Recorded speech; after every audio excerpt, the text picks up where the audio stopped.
አሰላሙ አለይኩም ወራህመቱላሂ ወበረካቱ። ውድና እየተከበራችሁ የቻናል ቤተሰቦች እንዴት ናችሁ? ሀባይቦች ከኔ ጋር አልሐምዱሊላህ ሁሉም ሰላም ነው። ሰላማችሁ በዝት ይበልልኝ። ዛሬ ደግሞ እንደዚህ እስኪ አገራችሁን እያሳየኋችሁ ማለት ነው። በእርግጥ አንዳንዶቹ እዚህ ሰፈር ያላችሁ ታውቁታላችሁ። ቪዲዮም ሰርቼበታለሁ ይሄን አካባቢ ብዙ ጊዜ ማለት ነው። እናቶቼ እንዴት ናችሁልኝ? ዛሬ ደግሞ በደንብ አዳምጡኝ። እውነቴን ነው የምላችሁ፣ ቪዲዮ ይጠቅማችኋል። አትሩጡ። ተፈጥሯችሁንም ቤታችሁንም እያያችሁ ማለት ነው።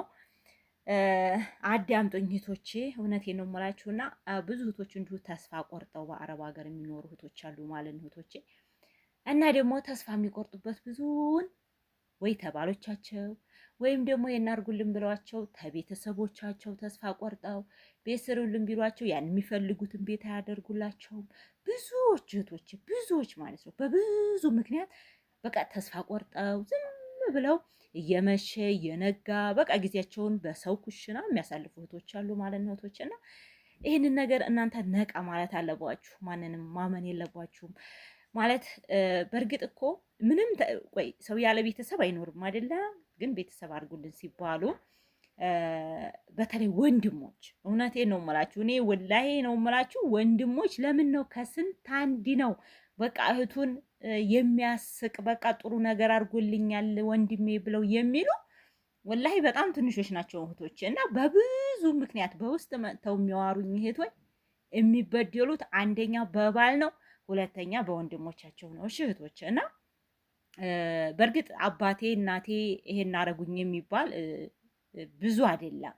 እውነቴን ነው አሉ፣ ግን አሉ ታይሰሙን ቤታቸውን ራሱ እየሸጡባቸው እንዲሁም የሚያስቀሯቸው ቤተሰቦች አሉ። ግን የአባትና የእናት ይሻላል። በተለይ የወንድሞች ባሎችም ያው ነው። ባሎች እንዴት መሰላችሁ? የኛ ነው እንደ ማለት በቃ የእሷ ገንዘብ የኔ ነው እንደ ማለት ያካስሩባቸዋል ማለት ነው። እና እንግዲህ ዛሬ ተስፋ ቆርጠን እንደዛ አድርጎኝ እኮ ወንድሜ በቃ ተስፋ ቆርጫለሁኝ።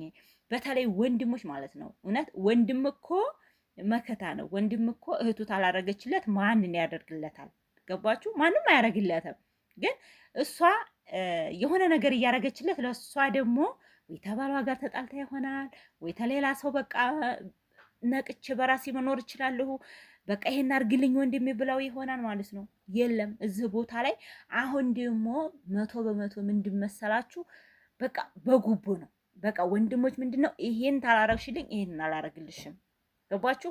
አሸዋው ሲመጣ እንጨቱ ሲገዛ ምን ሲል በጎን እነሱ እየቆራረጡ ማለት ነው ቶች እየቆራረጡ በቃ አርጉልን ተብሎ ብሩ ሲላክላቸው እነሱ ያንን ብር ሳይከፍሉ ማለት ነው የዱቤ ገባችሁ? እኛ አሁን የሌላን ቀን ወይም የሌላን ሰዓት ስትልክ እኔ ያስገባልሃለሁኝ አንተ ይሄንን አድርግና ዛሬ ላክልኝ። ዛሬ በቃ ቆርቆሮ ያዋጣል የዱቤ ያዋጣል ማለት ነው ቶች። እውነት እንደዚህ የሚያደርጉ ወንድሞች አሉ። በተለይ ትዳር ያልያዙ ዝም ብለው በቃ እንደዛ አላደሉ ወጣ ቀረዎች መስራ በቃ ወይ አረብ ሀገሩ ሰጂኝ ወይም ደግሞ አገሬ ላይ ባጃጅ ግዥልኝ በቃ ይሆን። ዛሬ እኮ ማለት ነው እህት ናት እንደ አባት እንደ እናት ሆና መኖር ያዘችው ማለት ነው። አባትና እናትማ እዚህ ነው ያለው። ኢትዮጵያ ያለ ሰው ምንም አያገኝም በማለት አይጠየቁም ባጭሩ ማለት ነው። እህቶቻቸው ግን ተዚህ ሲሄዱ በቃ የሆነ በቃ ይሄን ነገር ታረግልኛለች ብሎ ተስፋ ቆርጦ የሚቀመጡ አሉ። እውነቴ ነው። አገራችን ደግሞ ባጃጅ ቢገዛ ራሱ አያዋጣም። የማያዋጣበት አሁን በጣም ባጃጅ በዝቷል። ሁለተኛ ደግሞ እንትኑ ይሄ ምንድነው ቤንዚን ጨምሯል። ገባችሁ? ባጃጅ ደግሞ በትንሽ ነገር ትንሿ ነገር የሆነ ፑለን ሲወልቅ በቃ ተከፍሎ የሚሰራው 20 ሺህ 30 ሺህ ነው ለዛ ለቡለን መግዣ ማለት ነው። ስለዚህ የባጃጅ አሁን ለወንድሞች ገዝቶ መስጠት የሆነ እንትን አለው ማለት ነው። ያኔ ኪሳራ ገባችሁ? እና ተውጣ ተው ይሄንን አረጋለሁ የሚሉ ወንድሞች በጣም ትንሾች ናቸው። እና ተስፋ ቆርጣችሁ በቤተሰቦቻችሁ ተስፋ ቆርጣችሁ መኖር የለባችሁም። በመጀመሪያ እኛ እኮ ተለለ ሁሉም ነገር የለም። ቤት ጀምረው የማይጨርሱ አሉ። ቤት ጀምረው እየተሰራ በቃ እዲያ በዲያ አርገዋቸው እንጨቱ ሲገዛ መዝጊያው ሲገዛ ምኑ ሲገዛ ላሜራ ሲገዛ ገባችሁ? የዱቤ አንጥተውባቸው ለሁለተኛው እንዴ ዛሬ እኮ አለብሽ ብር ገባችሁ? አለብሽ እንኳ አትልኪም እንዴ ብሩን የሚሉ ማለት ነው የሚሏቸው እህቶች አሉ። ስለዚህ ያንን ስራ አቋርጠው ቤቱ ይቆም በቃ እኔ ታሁን በኋላ አልሞትም በቃ እዚሁ ሀገርን መግባት አልፈልግም እዚህ እኖራለሁኝ በቃ በሰው ሀገር እድሜን ጨርሼ ዝሞታለሁ የሚሉ በጣም ብዙዎች እህቶች አሉ። እህቶቼ እናንተ ከሌላችሁ ማንም የለም። እውነቴን ነው የምላችሁ። አሁን ላይ ሰውን ገንዘብ ቀይሮታል። በቃ ማንኛውም ሰው ያለ ገንዘብ መንቀሳቀስ የለም። እከሌ ነው ዘመዴ ነው ከላይ ከታች እያለ ያስተካክልልኛል የምትሉት የለም። ይሄን አርግሉን ከተባሉ የሆነ የበለጠ ገባችሁ? ተቤቱ ወጪ የምታዋጡት ለነሱ መስጠት ወይም እነሱ እየቆረጡ እውነቴ ነው የምላችሁ፣ ወላሂ ነው የምላችሁ። ሰሞኑን የምሰማው በቃ እኔ እንጃ አታምኑም ማለት ነው። እና እናንተ ለማንኛውም ተስፋ አትቁረጡ። በዛው ቀርተናል። በቃ ይሄን ያህል ዓመቴ 15 ዓመቴ በቃ እኔ ተስፋ ቆርጬ ቤተሰብ ይሄን ታያረግልኝ ቀርቼ 14 ዓመቴ በቃ ተስፋ ቆርጬ በሰው ሀገር ነው ያለሁት። ብገባስ ምን አለኝ? እኔ እኮ ደግሞ ግርም የሚለኝ በጣም ብዙ ዓመት የሰሩ ልጅ ምንም እንደሌላቸው፣ ትንሽ ዓመት የሰሩ ደግሞ ማሻ አላ ወይ ተቤቱ ይሆናሉ ወይም ተሆነ ተመሬቱ ይሆናሉ፣ የሆነ ነገር ይዛሉ። አሁን ያሉ ልጆች ማለት ነው። የድሮዎቹ ግን እንዲሁ በቃ ለቤተሰብ ሲሉ እነሱ በዛው የቀሩ ብዙ እህቶች አሉ። ስለዚህ እህቶቼ ዱንያ በቃ ተስፋ አይቆረጥም። አንዱ በር ሲዘጋብን በአንዱ ይከፈታል። ስለዚህ እናንተ ተስፋ ቆርጣችሁ በሰው ሀገር የምትኖሩ ከሆነ ማንን ልትጎዱ ነው? ማንን ትጎዳላችሁ? እልቅን በቃ አገሬ ገብቼ የሆነ ነገር በቃ ደግሞ እኮ ጨለመኝ፣ ብር ኑሮኝ ራሱ አገሬ ለመግባት ይጨልመኛል። እውነቴ ነው። አንደኛ የሚዲያ ጫና አለ። በቃ ሚዲያ ላይ ኢትዮጵያ እንደዚህ ነው፣ የረሃብ ጉዳይ አለ፣ የኑሮ ውድነት፣ በቃ ማንኛውም ነገር ተወደደ።